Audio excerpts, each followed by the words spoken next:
3장 11절에서 24절의 말씀, 우리 계속해서 요한일서의 말씀을 나누고 있는데요. 우리 3장에서 지난주에는 우리의 정체성이 하나님의 자녀라는, 그래서 우리 안에 하나님의 씨가 있다는 것을 나누게 되었습니다. 이제 11절부터는 그 하나님의 정체성을 가진, 자녀의 정체성을 가진 우리가 어떤 특징을 갖게 되었는지를 알려주게 되는데, 우리 11절부터 24절의 말씀을 그것들을 유념하셔서 우리 한번 읽어보시게 되기를 바랍니다. 우리 3장 11절에서부터 24절의 말씀입니다. 우리 한 절씩 교독하겠습니다. 우리는 서로 사랑할지니 이는 너희가 처음부터 들은 소식이라.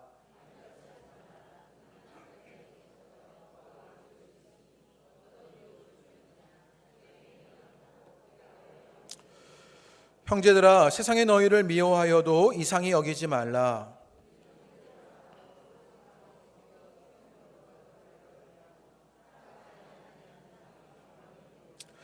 그 형제를 미워하는 자마다 살인하는 자니 살인하는 자마다 영생이 그 속에 거하지 아니하는 것을 너희가 아는 바라.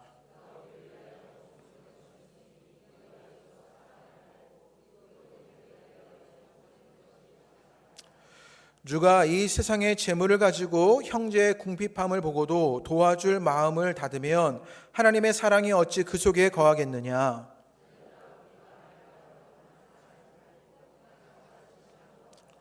이로써 우리가 진리에 속한 줄을 알고 또 우리 마음을 주 앞에 굳세게 하리니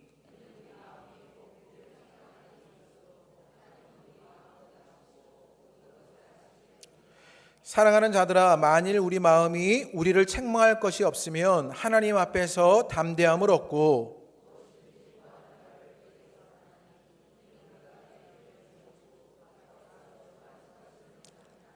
그의 계명은 이것이니 곧 그 아들 예수 그리스도의 이름을 믿고 그가 우리에게 주신 계명대로 서로 사랑할 것이니라.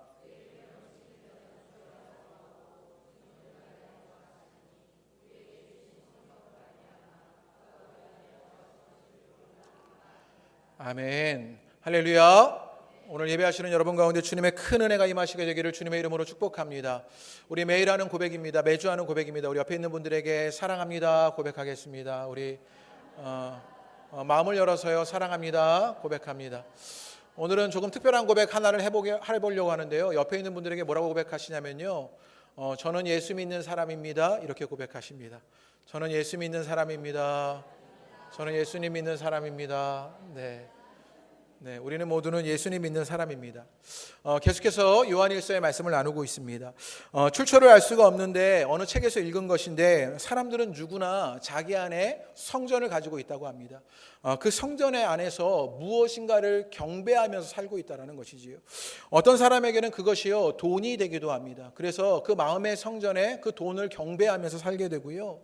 어떤 사람은 성공입니다. 어떤 사람은 자녀이고 어떤 사람은 안정적인 삶을 그 마음의 성전에 경배하면서 살고 있는 것입니다. 그 어떤 가치를 경배하고 살면서 마음이 움직이게 되고요. 그 마음이 움직이게 되면서 그 행동을 결정하게 된다는 거예요. 그러니까 돈을 경배하는 사람은 돈의 마음이 움직이게 되고 그것에 따라 행동이 결정되는, 돈에 있는 것에 그 행동들이 결정되는 일들이 일어나게 된다는 것이지요. 비슷한 이야기인데, 제가 얼마 전에 팀 켈러의 센터 처치 컨퍼런스를 다녀왔습니다. 거기에 강의하시는 한 목사님이 계셨는데, 스티브 엄이라는 목사님이, 이분이 보스턴에서 목회하시고 그리고 골든 코넬이라는 신학교에서 강의도 하시는 분인데요. 이분이 강의를 하면서 이런 주제를 언급했습니다. 주제가 무엇이었냐면, 설교 속에 마음을 파고드는 적용이 필요하다, 이런 이야기였습니다. 설교를 하면서 마음에 파고드는 그런 적용이 있어야 하는데, 그 마음을 파고들려면 무엇을 알아야 하냐면 그 마음 속에 우상이 무엇인지를 알아야 된다는 거예요. 누구나 그 마음속에 우상 한 가지씩을 가지고 있는데, 그 마음속에 우상을 알아야 그것을 바르게 적용할 수 있게 된다는 것이지요. 왜냐하면 이 우상이라는 주제는 성경에서 늘 커다란 주제 가운데 하나였고, 우리에게 있는 문제를 통합적으로 그려줄 수 있는, 우리 가운데 있는 문제가 무엇인지를 알려주는 그런 방법이 우상 속에서 우리가 알게 된다라는 것이었습니다. 그래서 우리 가운데 우상을 발견해야 하는 것입니다. 그래서 모든 사람은 중심 가치를 사랑하는 경향이 있고, 이를 통해서 다른 가치들을 판단하게 된다는 것입니다. 어떤 유한한 가치를 중심 가치로 승격시키면서 이것의 의미를 최종적 출처라고 여기게 되면 그것이 우리 가운데 우상이 되는 일들이 일어나게 되는 것이에요. 가령 예를 들면 이런 것이에요. 우리 가운데 권력 우상 같은 것이 있는 것입니다. 다른 사람에 대한 권력이나 영향력을 가질 때만 내 삶이 의미 있고 가치 있다라고 여기게 되는 거예요. 이런 사람이 누구일까 생각해 보니까 정치인들이 그런 것 같아요. 누군가에게 권력을 가지고 영향력을 가질 때 내 삶이 의미 있고 가치 있는 것이다 여기게 되는 것이죠. 누군가 높은 자리에 끊임없이 오르려고 하는 시도들, 그것이 우리 가운데 권력의 우상이 되는 것이요. 또 이런 우상이 있습니다. 인정 우상이요. 누군가에게 사랑을 받고 존중받을 때만이 내 삶에 의미가 있고 가치가 있다라고 여기게 되는 것입니다. 사랑과 인정을 가치로 여기게 되는 것이요. 누가 이런 사람이 있을까 생각해 보니 아마 연예인들이 이런 부류의 사람일 것 같습니다. 끊임없이 누군가에게 사랑을 받아야 하고 인정을 받아야 하는 것이요. 또 어떤 사람들 가운데는요, SNS 중독 뭐 이런 사람들 있지 않습니까? 열심히 자기가 여행 갔다 온 거 딱 멋지게 막 이렇게 보여내고요. 자기가 먹은 거 막 사진 예쁘게 찍어서요. 그래서 사람에게 인정받으려고 하고요, 사랑받으려고 하는 시도들을 끊임없이 하고 있는 일들이요. 이런 사람들을 우리 청년들은 뭐라고 부르냐면 관종이다 이렇게 부릅니다. 관심종자다 뭐 이렇게 이야기하게 되는 것이에요. 또 어떤 우상이 있냐면 안정의 우상이 있습니다. 이런 종류의 어떤 기쁨의 경험과 이 정도의 삶의 질이 보장될 때만 내 삶이 의미가 있다, 가치가 있다라고 얘기하는 것이요. 기쁨이 경험되고요, 어느 정도의 삶이 보장될 때 내 삶의 의미와 가치가 있다 여기게 되는 것이요. 누군가 대표적으로 그런 사람이 있을까 생각해 보니 김 권사님, 박 집사님, 이런 분들이요. 누구 얘기냐면 우리 모두의 얘기가 아닐까 싶습니다. 우리 모두는 어쩌면 안정의 우상을 가지고 살아가는 것이지요. 그래서 물질적 안정을 추구하지 않습니까? 혹은 무엇인가 남들이 하는 것만큼 그것이 보장돼야 내 삶도 괜찮은 삶이라고 여기게 되는 일들이 있지 않습니까? 가령 예를 들면 이런 것이에요. 1년에 한 번 정도는 해외여행을 다녀와야 되는 것 아니냐. 나도 남들처럼 프라다 가방을 메고 교회 와야 되는 거 아니냐. 이런 에코백을 메고 교회 오다니 부끄럽다. 이렇게 생각하게 되는 것이요.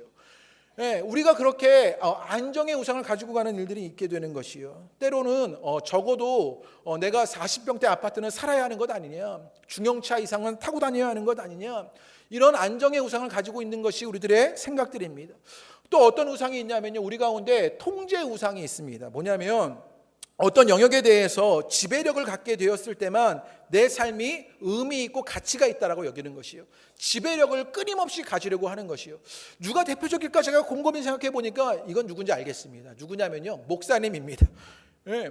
무엇인가의 지배력을 끊임없이 가졌을 때 의미가 있고 가치가 있다라고 여기는, 교회를 끊임없이 지배하고 교회를 끊임없이 영향력을 미치려고 하려고 하는 것이요. 어쩌면 목사님들에게서 이런 일들이 일어나는 것 아니냐. 무엇을 말하려고 하는 것이냐면요, 어떤 중심 가치의 우상이 있습니다. 보물이라고 여기는 게 있어요.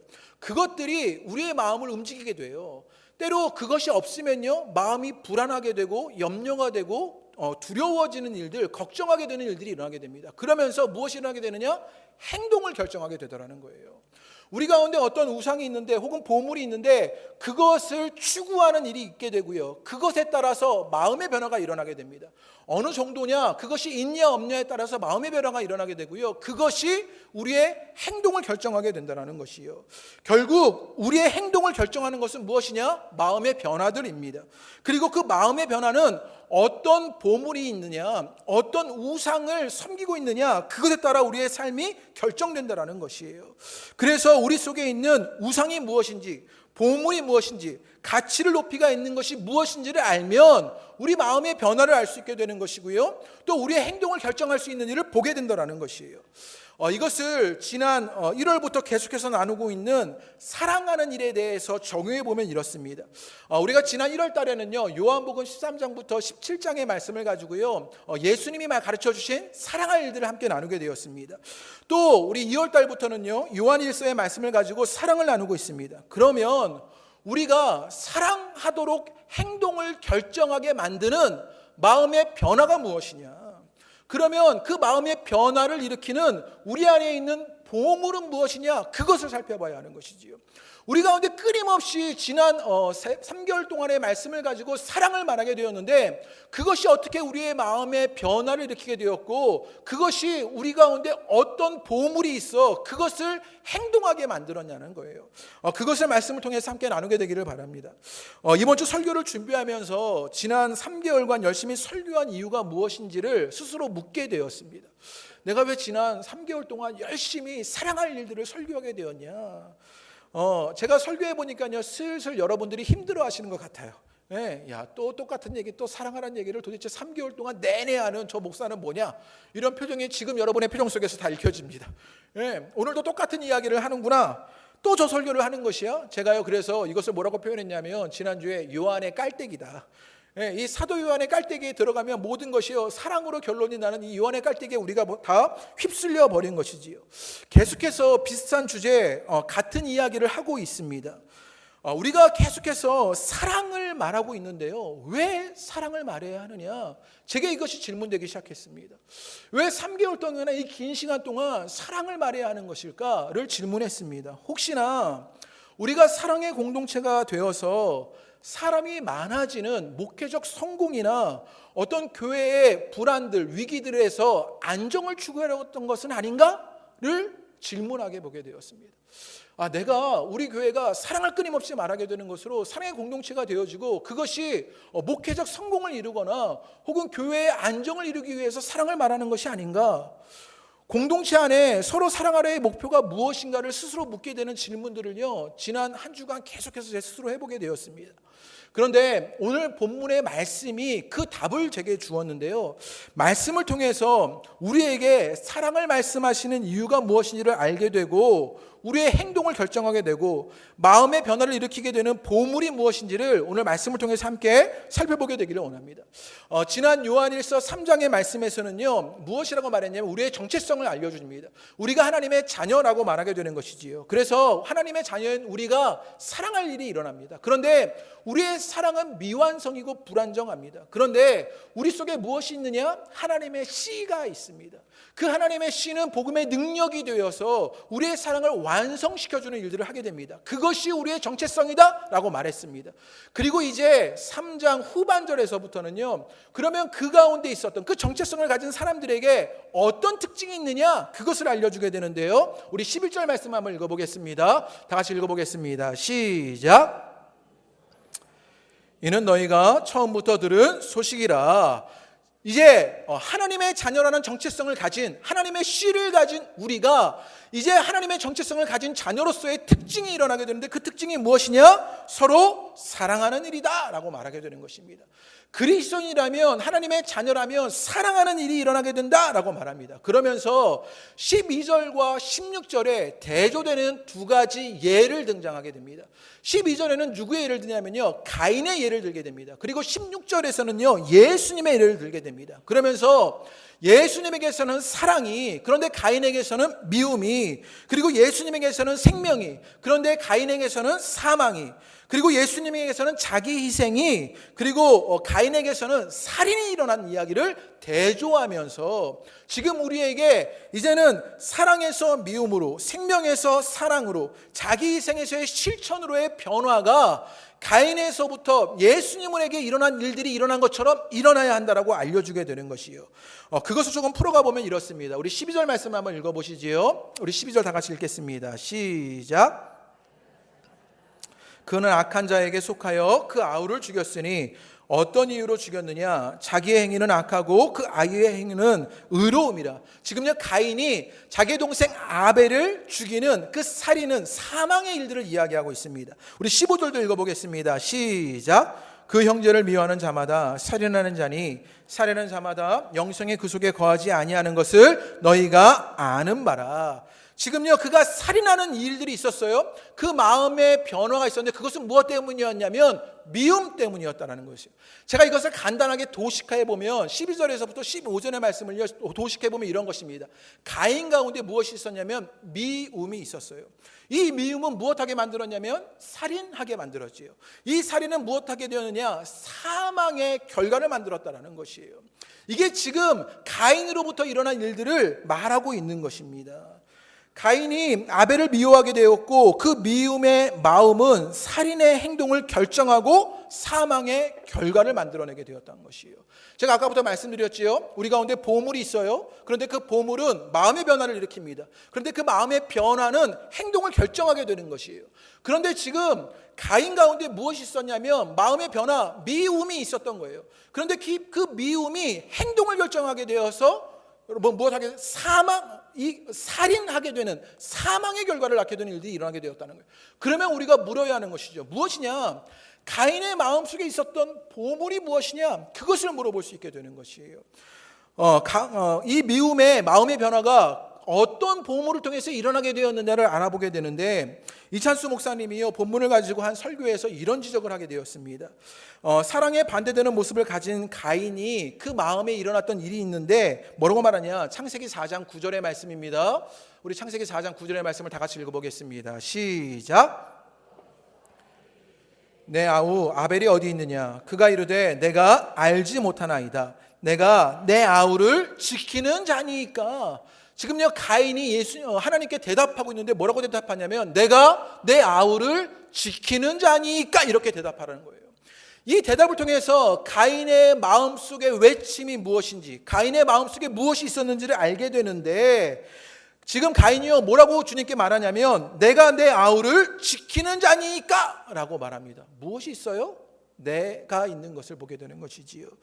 이것이 오늘날 이 땅에서 우리들 가운데 일어나는 외침이라고 이찬수 목사님이 말합니다. 모든 관계에서 우리가 이것을 외치고 있다는 것이지요. 무엇이냐? 내가 내 아우를 지키는 자니까 라고 외치고 있다는 것이에요. 이 내면의 외침을 봐야 한다고 말합니다. 정말 우리가 그런 것 같습니다. 우리가 이 땅을 살아가면서 우리의 마음속의 외침은 내가 내 아우를 지키는 자니까의 외침이 일어나고 있는 것을 보게 되는 것이에요. 이 땅의 정치인들은 그래서 이렇게 외치지요. 내가 국민을 지키는 자니까 이렇게 외치면서 정치를 합니다. 이 땅의 대기업들은요 이렇게 외칩니다. 내가 중소기업을 지키는 자니까 이렇게 외치면서 사업을 합니다. 이 땅의 기성세대들은요 이렇게 외칩니다. 내가 청년을 지키는 자니까 이렇게 외칩니다. 이 땅의 성도들은요 뭐라고 외치냐면 내가 이웃을 지키는 자니까 이렇게 외치고 있습니다. 이 땅의 교회들은 뭐라고 외치냐면요 내가 지역을 지키는 자니까 이렇게 외치고 있는 것들을 보게 되는 것이에요. 이것과 관련되어서 제가 제 근래 목회 일들을 돌아보게 되는 일들이 제게 일어났습니다. 미국의 인권운동가였던 마틴 루터 킹 목사님이요 누가복음 10장의 말씀을 가지고 설교합니다. 선한 사마리아인의 비유를 가지고 설교하는데 이 선한 사마리아인의 비유를 가지고 설교하면서 아주 중요한 질문의 다른 방식이 일어났다고 그렇게 지적하게 됩니다. 율법교사가요 예수님께 찾아가서 예수님께 대답하면서 질문하게 됩니다. 대화하다가 질문하게 되는데 뭐라고 질문하느냐? 우리 누가복음 10장 29절의 말씀을 함께 보겠습니다. 우리 다 같이 읽어보시지요. 시작. 그 사람이 자기를 옳게 보이려고 예수께 여짜오되 그러면 내 이웃이 누구입니까? 이 율법교사가요 영생 얻는 것이 무엇이냐 그것을 묻게 되면서요 그렇게 예수님께 질문하면서 뭐라고 질문하냐면 내 이웃이 누구입니까? 율법교사가 이렇게 질문해요. 그러면서 예수님이요 선한 사마리아인의 비유를 알려주시게 됩니다. 그러면서 예수님께서 36절의 말씀에 다른 질문을 하고 계시는 것을 보게 되는데 우리 누가복음 10장 36절의 말씀을 읽어보겠습니다. 시작. 내 생각에는 이 세 사람 중에 누가 강도 만난 자의 이웃이 되겠느냐? 여러분 이 질문의 차이를 아시겠습니까? 지금요 율법교사는 뭐라고 질문했냐면 내 이웃은 누구입니까? 이렇게 질문했습니다. 그런데요 예수님은요 그들에게 뭐라고 질문을 가르쳐 주시냐면 누가 강도 만난 자의 이웃이 되겠냐? 이렇게 묻고 계시는 것을 보게 되는 것이에요. 이 질문에 다른 방식이 일어나는 것을 보게 되는 것이요. 무엇이었냐면요 나의 기준에서 저의 기준으로 질문하는 다른 방식이 일어났다는 거예요. 누가 내 이웃이 되겠냐가 아니라 누가 강도 만난 자의 이웃이 되겠느냐라고 저들을 위한 질문을 하고 있는 것을 보게 되는 것이에요. 이게 예수님께서 우리에게 이루시는 일이다라고 말하게 되는 것입니다. 그런데 우리는 끊임없이 무엇하고 있냐면 내 이웃은 누구입니까? 혹은요 가인처럼요 우리가 뭐라고 질문하냐면 내가 아우를 지키는 자니까 라고 질문하고 있는 것이 우리들의 모습이 되는 것이에요. 여러분, 그래서 이 마틴 루터 킹 목사님은 뭐라고 말하냐, 내가 어떻게 되느냐에서 저 사람들은 어떻게 되느냐로 질문이 전환되는 일이 있어야 한다라고 말합니다. 제가 이 이야기를 듣고요, 정말 가슴이 뜨끔했습니다. 나는 끊임없이 내 이웃은 누구입니까를 질문하는 사람이었던 것을 발견하게 되었던 것입니다. 내가 아우를 지키는 자입니까? 를 질문했던 것이 저의 모습을 깨닫게 되는 것이에요. 그러면서 교회가 나를 위한 교회에서 남을 위한 교회로의 방향의 전환이 일어나야 된다라고 우리에게 말합니다. 가만히 그러면서 제가 목회한 일을 돌아보니 우리 교회는 어쩌면 여전히 나를 위한 교회의 모습이었던 것, 혹은 우리만을 위한 교회의 모습이었던 것을 제가 발견하게 되었습니다. 여러분의 잘못이 아니라 저의 부족함 때문입니다. 제가 우리 교회를 가만히 바라보면서 제가 생각했던 사건이 하나가 있었습니다. 무엇이었냐면 우리 교회가 매달 첫째 주가 되면요, 지역 전도주의를 하게 됩니다. 화정 지역에 나가서 그 번화가 거리에 가서 쓰레기를 줍고 전도지를 나누는 일들을 하게 되지요. 지역을 섬기고 복음을 전하는 일을 하는 것이 지역 전도주의입니다. 그런데 2018년도가 되어서는요, 이마저도 잘 되지는 않았습니다. 3번의 기회가 있었는데 한 번은 한파로, 한 번은 비가 와서, 한 번은 5명 이하로 모여서 나가지 못하는 일들이 일어나는 것이 지난 지역 전도주의 가운데 있었지요. 그런데 제가 가만히 지역 전도주의를 생각해 보니 제게 회개가 일어나게 되었습니다. 이 지역 전도주의를 하면서 제 마음에 무엇이 있었냐면 가인 같은 마음이 있었던 것이지요. 율법 교사 같은 마음이 있었던 것입니다. 내가 아우를 지키는 자니까를 말했던 것이에요. 내가 내 이웃이 누구입니까? 를 질문했던 것이 저의 모습이었던 것을 발견하였습니다. 제가 지역 전도주의를 하면서 목표했던 것은 무엇이었냐? 우리 교회가 알려지고 우리 교회 성도들이 그 일을 통해서 훈련받게 되는 일들을 기대했었던 것이 제 마음속에 있었던 동기였습니다. 여전히 제 속에는 나라는 것이 있었지요. 우리 교회만이라는 생각이 있었습니다. 여전히 나를 위한 교회, 우리들만을 위한 교회가 되었던 것을 바라보게 되는 것이요. 그러면서 제 마음속에 얼마나 회개가 일어났는지 모릅니다. 이제 우리가 저들을 위한 교회가 되어야 하는 것 아니냐, 그 방향 전환이 일어나야 하는 것이 아니냐, 또 지역을 위한 교회가 되어야 하는 것이 아니냐를 깨닫게 되었습니다. 오늘 우리의 질문이 바뀌어지게 되기를 바랍니다. 누가 저들의 이웃이 되겠느냐, 나를 위한 목적이 아니라 저들의 목적이 되어야 하는 것이요. 그 은혜의 일들이 여러분 가운데 있게 되기를 주님의 이름으로 축복합니다. 그러면서 제 마음속에 어떤 일들이 동기가 도전이 일어나기 시작했는데요, 좀 즉흥적이긴 한데 이번 주 올해 부활주일이요, 4월 첫째 주가 부활주일입니다. 그래서 부활주일과 지역전도주일이 겹치게 되었지요. 그래서 이번 지역전도주일에 부활주일로 섬기게 되면서 우리가 어떤 상징적인 일들을 한번 해보면 어떨까? 누가 저들의 이웃이 되겠느냐를 실천하는 그런 지역 전도주일이 되면 어떨까? 이렇게 생각이 들었습니다. 토요일 날 늘 부활절을 준비하게 되면 계란을 주문하게 되는데 600개의 계란을 주문하였습니다. 늘 했던 것처럼 교회 학교가 먹어야 하고요. 또 교회 학교 어린이들이 좀 나눠줄 수 있는 것, 또 어른들이 2개씩 가져가서 하나는 다른 분들 나눠주는 의의를 위해서 600개를 주문했는데 제 마음속에 즉흥적으로 일어나는 생각이 무엇이냐면 이번 주 부활절에는 지역 전도주의를 나가면서 600개가 아니라 공을 하나 더 붙여야겠다. 6,000개를 주문하면 어떨까? 이런 마음이 들었습니다. 6,000개를 주문하여서 지역에 있는 자들에게 우리의 사랑을 나눠주고 부활의 예수님을 보여주는 그 일을 하면 어떨까? 우리의 마음의 동기가 그저 나를 위한 교회나 혹은 우리만을 위한 교회가 아니라 지역을 위한 교회라고 말하면서요, 그 사랑을 전하면서 그 부활의 예수 그리스도를 증거하고 나누는 일들이 우리 가운데 있으면 얼마나 좋을까? 그런 도전이 생기게 되었습니다. 그래서 마음속으로 막 꿈꿨지요. 하트 머리띠를 사야겠다. 제가 인터넷에서 알아보니까요, 그 하트 머리띠가 하나에 1,000원이에요. 100개 사면 10만 원이면 되는 것이죠. 하트 머리띠를 다 하고요. 화정 지역에 나가서요, 가게마다 돌아다니면서 사랑합니다 이렇게 말하는 거예요. 그리고 아까 우리가 했던 고백처럼 저는 예수님 믿는 사람입니다 라고 말하면서 그 지역을 섬기는 일들을, 또 쓰레기를 주우면서 지역을 섬기는 일들을 우리가 하면 어떨까? 이런 마음의 새로운 동기로 그것을 하면 어떨까 하는 도전이 일어나게 되었습니다. 부활의 소식을 전하며 나를 위한 교회에서 저들을 위한 교회로 그것을 시작해보면 어떨까? 제 마음에 도전이 일어났습니다. 오늘 말씀 우리에게 무엇을 말하느냐? 우리가요, 미움에서 사랑으로, 사망에서 생명으로, 살인에서 자기 희생으로, 내가 내 아우를 지키는 자니까를 외치면서 내 이웃은 누구입니까를 질문하던 우리가 이제 질문의 방식이 바뀌게 되는 것이지요.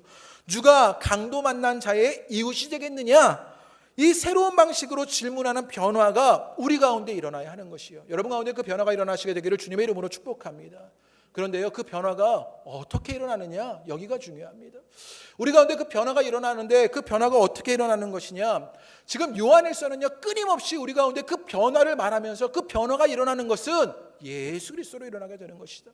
너희가 주님과의 사귐 가운데 있을 때, 주님과의 관계 속에 주님과의 자녀라는 정체성이 확인될 때 너희 가운데 그 어떻게 변화가 일어나게 된다라고 말하게 되는 것이요. 그것이 16절에 나와 있는데요, 우리 16절을 다 같이 읽어보겠습니다. 읽겠습니다. 시작. 목숨을 버리셨으니 우리가 이로써 사랑을 알고 우리도 형제들을 위하여 목숨을 버리는 것이 마땅하니라. 지금요, 예수님께서 하신 일들을 우리에게 알려주게 되는데, 예수님은 어떻게 하셨어요? 우리를 사랑하셔서 목숨을 버리셨어요. 그것으로 말미암아 우리 가운데 무엇이 일어나게 되었냐? 생명이 일어나게 되었다는 것이에요. 간단히 도식화를 만들어 보면 이런 것입니다. 예수님의 사랑이 있어요. 그것으로 말미암아 목숨을 버리는 자기 희생이 일어났고요. 그것으로 말미암아 우리 가운데 어떤 결과를 얻게 돼요? 생명의 결과가 일어나게 되었다는 것이에요. 예수님의 사랑으로 목숨을 버려 자기 희생을 통해 생명을 일으키셨으니 이제 우리에게 그 도식을 적용하라는 것입니다. 그 사랑으로 구원을 얻은 그리스도인인 우리도 그 생명의 본질이 사랑이라는 것을 깨닫고 사랑할 일들을 해야 한다는 것이에요. 여러분 가운데 그 일들이 일어나게 되기를 주님의 이름으로 축복합니다. 예수 그리스도로 일어나는 변화가 우리 가운데 있어요. 우리의 마음의 변화가 일어나게 되고 그것이 우리의 행동, 사랑할 일들을 결정하게 되는 것이요. 그 은혜의 일들이 저 여러분 가운데 있게 되기를 주님의 이름으로 축복합니다. 여기까지 들으면요, 다 될 것 같습니다. 부활주일이 들으면 야 그래 하트 머리띠를 하란 말이야, 창피한데 그래 한번 해보지. 그리고 하트 머리띠를 하고요, 계란을 10개씩만 나눠주시면 됩니다. 한 10개씩 들고 나가는 것이지 여러 점면 다지고 나눠주게 됩니다. 저들을 위해 이웃이 되겠다고 나서면 될 것 같지만 이제 부활주일이 2주 남았는데요, 당장 부활주일이 되면요 아마 모이는 사람이 별로 없을 것 같습니다. 네, 또 사람을 끌어모으라고 저는 열심히 이야기하고요, 해야 하고요. 또 이런 일을 하려면 또 여러 가지 장애들이 생기게 될 것입니다.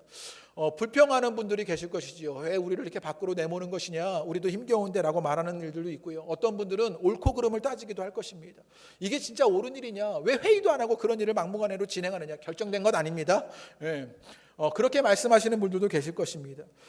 말씀을 들으며 다짐하지만 실제의 삶으로 이 사랑하는 일을 옮기기에는요 불편하고 어려운 것이 사실입니다. 이 말씀이 실제로 어떻게 들리는지를 보면 우리 16절 말씀 한번 읽어보겠습니다. 우리 16절 말씀을 다시 한번 읽어보시지요. 시작. 우리가 이로써 사랑을 알고 우리도 형제를 위하여 목숨을 버리는 것이 마땅하니라. 예수님이 우리를 사랑하셔서 자기를 희생하시고 생명을 얻게 하신 일들이 우리 가운데 있습니다. 마찬가지로 우리도 무엇해야 하냐? 그래서 우리도요 형제를 위하여 목숨을 버리는 것이 마땅하답니다. 우리가요 예수님이 우리 위하여 십자가 지신 것, 우리를 위한 사랑이라는 것은요 아멘 하면서 받아들이기가 쉽습니다. 그런데 우리도 형제를 위해서 목숨을 버리는 것이 마땅한 일, 여러분 이것이 아멘이 되십니까? 이게 쉽지 않은 일이지요. 이 고백 가운데는요 우리가 쉽게 아멘이 일어나지 않는 것이요. 여러분 혹시 여기 계신 누군가가 골수를 이식해야 하는 병에 걸리신 것입니다. 그런데 여러분의 골수를 이식해야 하는 일이 일어난다면 여러분 어떻게 하시겠습니까? 네. 제가요 가만히 생각해 보니까 마음이 뜨끔한 거예요. 야, 누군가 우리 교회 성도들이 누군가 골수를 이식해야 되는데 제 골수가 맞아서 저보고 하라 그러면 야, 나 어떻게 해야 되나? 네, 나 몸이 약한데 제가 늘 아픈데 골수 이식하면 안 돼요. 이렇게 말해야 되는 것 아니냐? 컴패션의 서정인, 그 컴패션의 대표이신 서정인 목사님이 계십니다. 이분이 고맙다라는 책에서 이런 이야기를 썼다는데요. 이분이 어떤 아이가 골수가 필요한데 골수 이식을 해주신 것이지요. 그래서 그 골수를 이식했는데 대부분 골수 이식을 해도 크게 어려움 당하지 않는데 이분이 골수 이식이 잘못되어서 거의 죽을 고비를 넘기게 되었답니다. 그래서요 골수 이식이 너무 힘겨워서 겨우겨우 죽을 고비를 넘겨서 살아나는 일이 있었는데 이 아이가 또 안 좋게 되어서 골수이식을 또 하게 되는 일이 일어나게 된 거예요. 그런데 골수이식을 해도 이 아이가 괜찮아질 확률은 1%밖에 안 되는 거예요. 그런데 이 목사님이 골수이식을 하면 확률도 좋지 않고 또 이전에 거의 죽을 고비를 넘겼으니 여러분 골수이식을 하는 것을 다 사람이 말리는 것이지요. 그러면서 이 목사님이 여기저기 다니면서 사람들에게 물었답니다. 내가 골수이식을 해야 되느냐 말아야 되느냐. 그러면 사람들이 다 말리는 것이지요. 그런데 목사님이 가만히 생각해 보니 자기가 이렇게 묻고 있는 것은 골수이식을 하지 말라는 것을 확인받기 위해서 묻고 있더라는 거예요. 그런데 기도하는데 어떤 마음이 드느냐면 그 아이가 만약에 네 딸이라면 너는 어떻게 하겠냐라고 하나님이 물으시더랍니다. 그래서 그 1%의 가능성이라면 내가 그 1%의 가능성을 위해서라도 내가 골수이식을 해야겠다라고 생각하며 골수를 이식한 일을 이 목사님이 해야 했답니다. 제가 이야기를 들으면서요, 우리 교회에 골수이식을 해야 할 분이 안 계셔서 얼마나 다행이냐. 여러분 이게요 실제로 일어나는 일은요, 이게 남의 이야기니까 이렇게 쉽게 들리는 것이요 너무 어려운 이야기입니다. 형제를 위해서 목숨을 버리라는 것이요, 이게 우리 가운데 일어날 일입니까? 만약에요 이 말씀에 순종하여서요, 여러분 식당 가는 성도가 있는데 다른 식당 잘 되라고 다 손님을 보낸다고 생각해 보십시오. 여러분 그런 일을 하실 수 있겠습니까? 이게 쉬운 일이 아닙니다. 그래서 다행히 17절에는요 그 정도를 낮추어서 목숨에서요 물질로 정도를 낮추어 줍니다. 우리 10절을 한번 읽어보지요. 다 같이 10절 읽겠습니다. 시작. 형제의 궁핍함을 보고도 도와줄 마음을 닫으면 하나님의 사랑이 어찌 그 속에 거하겠느냐. 10절의 말씀을 요약하면 이렇습니다. 궁핍한 자에게 물질로 도와주어라, 이렇게 말하게 되는 것이지요. 기쁨의 말씀이지 않습니까? 잘 되었습니다. 요즘에 안 어려운 사람이 어디 있겠습니까? 우리 옆에 있는 분들에게 100만 원씩을 지금 다 같이 빌리는 겁니다. 우리 옆에 있는 분들에게 한번 100만 원만 옆에 있는 분들 보시죠. 100만 원만 빌려달라고요. 제가 농담처럼 말해서 그렇지요, 가령 우리 가운데요 생활이 어려운 분들이 있습니다. 그래서요 물질적 도움을 구하는 분들이 있을 수도 있어요. 그러면요 우리 가운데 그런 도움의 요청이 일어나게 되면 실제로 이것이 얼마나 우리를 어렵고 힘들게 하는지 모릅니다. 여러분 쉬운 일이 아니라고요. 어렵게 되고 불편하게 만들게 되는 일들이 우리 가운데 일어날 일입니다. 여러분 그런데 지금요 요한일서의 말씀 우리에게 뭐라고 말하냐면 목숨을 줘라라고 말해요. 재물을 나누라고 말합니다. 그 사랑의 실천으로 그것을 하라고 말하고 있는 것이에요. 그런데 우리가 여기서 눈여겨봐야 할 지점이 있습니다. 무엇이냐면요, 사도 요한은요 무조건 사랑해라, 그 사랑의 실천을 강조하고 있는 것이 아닙니다. 잘 들으셔야 하는데요, 무엇이냐, 행동을 결정하는 것이 있습니다. 그리고 그 마음의 변화가 있고, 여러분 그 마음의 변화, 사랑이 어떻게 일어나는지가 중요한 것이에요. 지금 사도 요한이 끊임없이 말하고 있는 것은 그 사랑의 실천이 있는데, 그 사랑의 실천 가운데 너의 마음속에 우상과 보물이 무엇인지를 아는 그것이 먼저 중요하다는 거예요.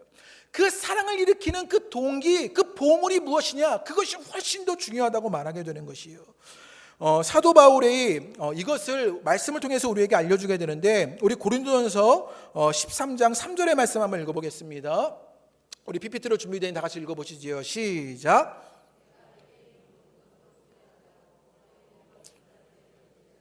사랑이 없으면 내게 아무 유익이 없느니라. 지금요 고린도서 13장 3절의 말씀이에요. 지금 우리가 아까 읽었던 16절과 10절 말씀을요 그대로 이야기하고 있어요. 뭐예요? 목숨을 내어주는 일이 일어나게 됩니다. 또 어떤 일이 일어나게 돼요? 재물을 가지고 도와주는 일들이 있어요. 그래서 내게 있는 모든 것으로 구제하였습니다. 아주 극단적인 사랑의 실천들을 말했던 것이지요. 내 몸을 불사르게 내어줍니다. 생명을 내어바치는 그 사랑의 실천들이 있습니다. 그런데 지금요 사도 바울이 뭐라고 말했냐면, 사랑이 없으면 내게 아무 유익이 없다, 이렇게 말하고 있는 것입니다. 여러분 사랑이 없으면요 그렇게 극단적인 사랑의 실천도 아무것도 아니다, 이렇게 말하고 있는 것이요. 결국 극단적인 사랑의 실천, 물질을 나누는 것이나 목숨을 바치는 사랑도요 사랑이 없으면 아무 유익이 없다라고 말하게 되는 것이요. 바울이 말하는 것이 무엇인지를 깨달아야 하는데, 바울이 말하는 것은 무엇이냐면요, 그 사랑의 실천하지 말아라 라고 말하는 게 아니라, 바울이 말하는 것은요 우리가 그 사랑할 능력이 없다라고 말하게 되는 것이에요. 우리가 사랑을 하려고 하지만 너희가 아는 그 사랑은 미완성되고 불완전한 것이다 라고 말하게 되는 것입니다. 가령 예를 들면 이런 것이에요. 우리가 자녀를 정말 사랑하지요. 자녀를 사랑하는 것으로 자녀를 키워왔던 것이 우리들의 일입니다. 그런데 우리 사랑의 결과를 돌아보면 때로는 우리가 사랑해서 한 일이었는데 오히려 자녀를 어렵게 만든 일을 했던 것이 우리들의 사랑의 결과가 아닙니까? 무엇이 있느냐? 우리 사랑에는요 능력이 없습니다. 우리 사랑은요 불안정하고 미완성이라는 거예요. 우리가 때로는요 어려운 사람을 도와주는 일을 해요. 어떤 사람은요 월드비전이나 많은 자선단체, 컴패션 같은 그런 곳에요 도와주고 그들을 돕는 일들을 하게 됩니다. 그런데 그 동기, 그 사랑의 동기를 보면 누가 있냐? 내가 칭찬받고 싶은 마음이 있는 것이죠. 때로는 내가 인정받고 싶은 마음이 있는 것이에요. 내가 이 정도의 사람은 된다. 내가 이 정도의 수준으로 누군가를 돕는 사람이 된다라는 그 마음의 동기가 그것을 하게 하는 그 사랑의 미완성과 불완전들이 우리 가운데 있다는 것이에요. 그래서 우리 가운데 일어나는 일이 무엇이었냐면요, 우리 20절 말씀을 읽어보겠습니다. 20절 다 같이 읽어보시지요. 시작. 혹 우리를 책망할 일이 있어도 하나님은 우리 마음보다 크시고 모든 것을 아시기 때문이라. 오늘 20절 말씀이 굉장히 은혜로운 말씀인데 조금 어렵습니다. 사랑으로 일어나는 마음에 책망이 일어난다는 거예요. 내가 사랑을 하려고 하는데 내 마음에 죄책감이나 자책이 일어나게 된다는 것이에요. 표준 세번역이요. 그래서 이것을 조금 더 쉽게 번역해 놨는데 우리 표준 세번역으로 요한일서 3장 20절의 말씀을 읽어보겠습니다. 우리 PPT로 준비된 일 읽겠습니다. 시작. 우리가 마음에 가책을 받는 일이 있을지라도 우리는 그렇게 될 것입니다. 하나님이 우리 마음보다 크시고 또한 모든 것을 아시기 때문입니다. 네, 제가 이렇게 액센트를 준 건 1부 때도 아멘을 안 하시던데 이게 아멘이 나와야 할 그런 말씀이기 때문이에요. 다시 한번 안 해본 것처럼 다시 해보죠. 다시 읽겠습니다. 시작. 우리 마음에 가책을 받는 일이 있을지라도 우리는 그렇게 될 것입니다. 하나님이 우리 마음보다 크시고 또 모든 것을 아시기 때문입니다. 아멘. 여러분, 우리가요 사랑을 하다가 보면 여러분 그 사랑을요 이루어내지 못해요. 목숨을 버리고 재물을 나눠주는 것이 실제로 어렵고 부담스러워요. 내가 사랑을 한다고 하지만 내게 사랑의 능력이 없습니다. 내가 사랑을 하지만 그것은요 불완전하고 미완성된 것을 깨닫게 되는 것입니다. 그래서 우리 마음에 무엇이 있냐? 책망하는 가책과 죄책감이 일어나게 됩니다. 그런데 20절 말씀에 우리가 그렇게 사랑을 하는데도 우리는 그렇게 될 거랍니다. 왜냐하면 하나님이 우리 마음보다 크시고 또 모든 것을 아시기 때문이라는 것이에요. 여러분 가운데 일들이 일어나게 되기를 주님의 이름으로 축복합니다. 우리가요 그 사랑 되지 않아요. 그래서 죄책감과 자책이 일어나는 일이 실제로 우리 가운데 많습니다. 그런데 그 연약함에도 불구하고 그렇게 됩니다. 하나님이 우리보다 크시고 모든 것을 아시기 때문인 것이에요. 여러분 가운데 이것이 일어나시게 되기를 주님의 이름으로 축복합니다. 그러므로 사랑은 어떻게 일어나게 되느냐? 우리 23절의 말씀이 우리의 사랑이 어떻게 일어나는지를 알려주게 되는데 우리 23절 다 같이 읽어보겠습니다. 시작. 곧 아들 예수 그리스도의 이름을 믿고 그가 우리에게 주신 계명대로 서로 사랑할 것이라. 여기 아주 중요한 이야기를 하게 됩니다. 우리가 사랑하게 되는데 그 앞에 한 가지 일들이 일어납니다. 무엇이냐면 어떻게 사랑이 일어나느냐? 그 아들 예수 그리스도의 이름을 믿고 사랑하라 라고 말하게 되는 것이에요. 여러분 가운데 그 일들이 일어나게 되기를 주님의 이름으로 축복합니다. 우리는요 사랑의 능력이 없습니다. 우리가 아는 사랑은 불완전하고 미완성입니다. 그래서 우리 안에는요 자책이 있고 죄책감에 시달리게 되는 것이 우리예요. 그런데 우리가 그 사랑을 어떻게 할 수 있게 되느냐? 예수 그리스도의 이름을 믿고 라는 것입니다.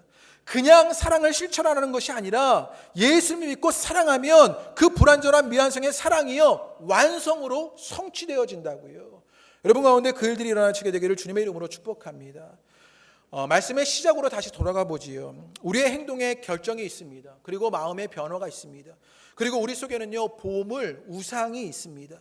그런데 지금 오늘의 말씀은 우리에게 무엇을 말하고 있는 것이냐면요 그 보물, 우상을 바꾸라고 말하는 것입니다. 무엇으로요? 예수 그리스도의 사랑으로.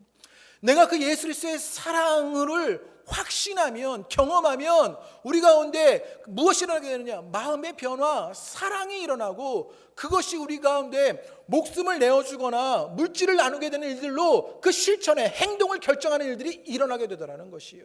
여러분 가운데 그 일들이 일어나시게 되기를 주님의 이름으로 축복합니다. 예수님을요, 여러분의 마음의 보물로 모셔드리기를 바랍니다. 그 예수 그리스도의 사랑이 마음의 변화와 행동의 결정을 일으키게 됩니다. 그래서 우리의 미완전하고 불안정한 그 사랑을 완성시켜주는 일들을 보게 되는 것이에요. 그래서 19절에 이 말씀을 우리에게 주셨는데, 우리 18절과 19절 말씀을 다 같이 한번 읽어보겠습니다. 우리 18절과 19절 말씀 다 같이 읽어보시죠. 읽겠습니다. 시작.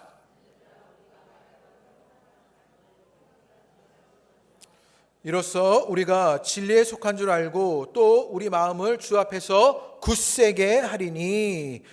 표준 새번역이요, 이것을 조금 더 쉽게 우리 가운데 알기 쉽게 번역해 놨는데요, 우리 표준 새번역 18절과 19절 말씀 읽어보겠습니다. 시작.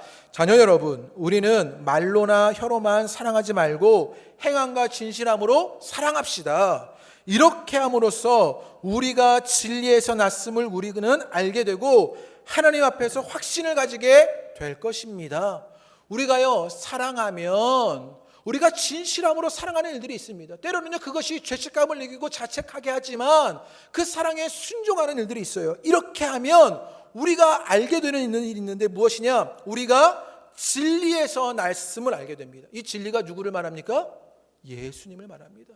내가 사랑하는 그 행동의 결정은 내 마음의 변화, 사랑이라는 것을 알려주게 되는데, 그것은 내가 진리 가운데 있다는 사실을 알게 한다고요. 그리고 뭐라고 말하냐면 그 뒤에 하나님 앞에서 확신을 가지게 될 것입니다 라고 말합니다. 여러분에게 이 사랑의 확신이 있게 되기를 주님의 이름으로 축복합니다. 주님 앞에 내가 그리스도인이라는 확신이 생겨지게 된다는 거예요. 사랑하는 자에게 일어나는 것이 무엇이냐? 내가 예수 그리스도를 믿는 그리스도인이라는 확신이 일어나게 된다고요. 이 확신이 여러분 가운데 일어나게 되기를 주님의 이름으로 축복합니다. 결국 내가 사랑하는 것은 내가 구원받은 그리스도인이라는 증명이고 확신이 되는 것입니다. 여러분에게 이 확신이 일어나시게 되기를 주님의 이름으로 축복합니다.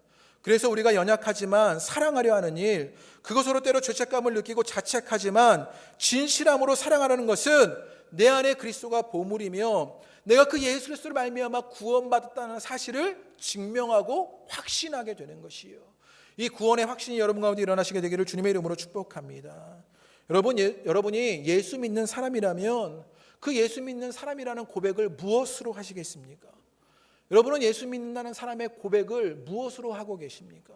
우리는 무엇으로 예수 믿는다고 고백할 수 있느냐? 내가 이 땅을 살아가며 사랑할 일들로 예수 믿는 사람을 고백하게 되는 것이요. 이게 요한일서가 우리에게 알려주고 있는 것입니다. 모자라고 안 되지만 사랑하라는 것입니다. 그러면 주님이 그 사랑을 이루어 주셔서 사랑할수록 나는 예수 믿는 사람이라는 증명과 확신이 일어나게 되는 것이요. 이 믿음의 사랑의 확신이 여러분 가운데 일어나시게 되기를 주님의 이름으로 축복합니다. 내게 주님이 보물이 되어야 합니다. 그때 사랑이 일어나고 그 사랑은 내가 예수 믿는 사람이라는 확신이 되어지는 것이요. 그렇다면 반대로 한번 질문해 볼 수 있지요. 그러면 내가 주님이 우리 가운데 보물이 되시는데 주님의 보물은 무엇이겠느냐? 이렇게 질문해 볼 수 있지 않겠습니까? 주님의 보물은 무엇일까요? 크리스 김 선교사님이라는 분이 계시는데 이분이 대학 다닐 때요, 그분의 룸메이트가 그렇게 남학생들에게 인기가 많았답니다. 그래서 이 룸메이트가 수시로 남학생들에게 꽃다발을 받아오더랍니다. 자신은 꽃다발을 주는 사람이 하나도 없는데 룸메이트가 자꾸 꽃다발을 받아오니 마음이 무너지기 시작한 것이지요. 막 절망하기 시작하는 것입니다. 그러면 기도하면서 하나님, 나는 도대체 꽃다발 하나 주는 사람이 없습니까? 이렇게 하나님께 질문하게 되는 것이요. 막 원망과 불평에 기도를 하게 된 것입니다. 하나님, 이건 정말 아니잖아요. 나는 저 친구는 저렇게 꽃다발을 많이 받아오는데 나는 꽃다발 하나 없어요? 이렇게 하나님께 기도했답니다. 그때 하나님이요, 말씀하여 주셔서 임하시는데 하나님이 말씀해 주시는 것입니다. 창문 밖을 내다봐라, 이렇게 말씀하시는 거예요. 야, 누군가 와서 꽃다발을 전해주려나? 그렇게 창문을 열어보았더니 여러분, 아무도 없고 기숙사 앞을 가만히 바라보니 가로수만 덩그러니들 그렇게 놓여져 있답니다. 그때 하나님이요, 이 크리스 김 선교사님께 말씀해 주셨답니다. 무엇이 보였냐? 그래서 크리스찬 하나님이요, 나무가 보입니다 라고 말했답니다. 그러니까 하나님이 뭐라고 대답해 주셨느냐, 그게 내가 내게 주는 꽃다발이다, 이렇게 크리스김 선교사님께 말씀해 주셨답니다.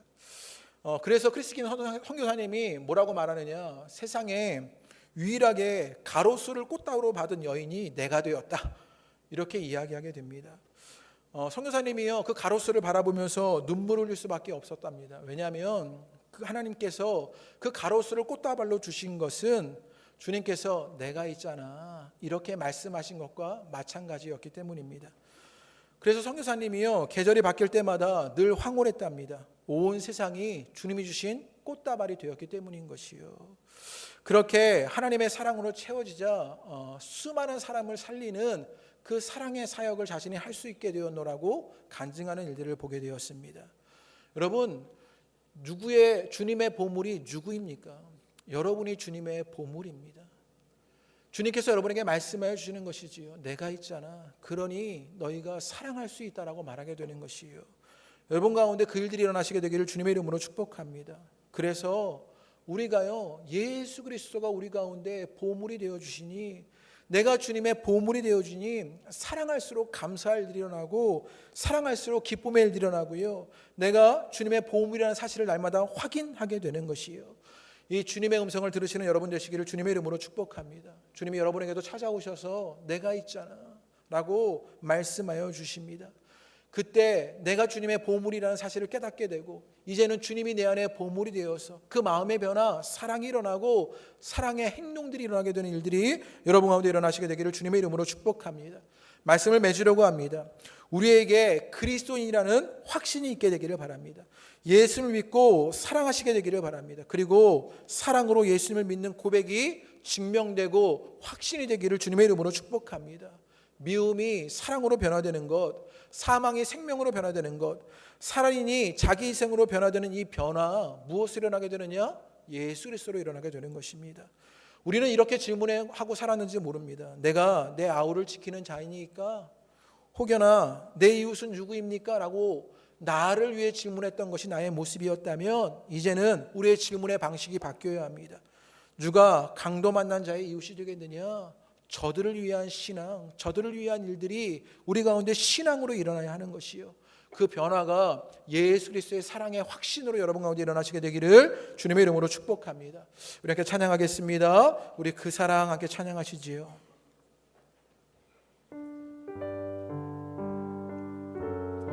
우리 가사를 기억하시면서 함께 찬양하십니다.